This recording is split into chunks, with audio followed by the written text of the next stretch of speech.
Friends జయంతికి గుళ్ళో ప్రసాదం పెట్టారు. జిలేబీ ప్రసాదం, వడపప్పు తినేసాను. ఇవి వడపప్పు, శనగలు తినేసావు. పులిహార, పెరుగన్నం.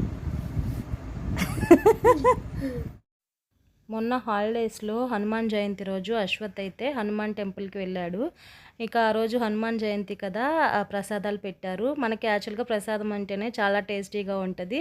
అందులోనూ ఇంకా ఇన్ని రకాల ప్రసాదాలు చూసేసరికి అశ్వత్ చాలా హ్యాపీ అయిపోయాడు అనమాట.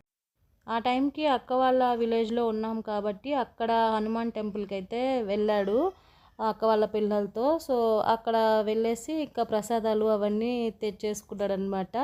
ముందు మాట్లాడటమేమో కానీ ఇంకా ఎప్పుడెప్పుడు తిందామా అని వెయిట్ చేస్తున్నాడు ప్రసాదాలు చూసి.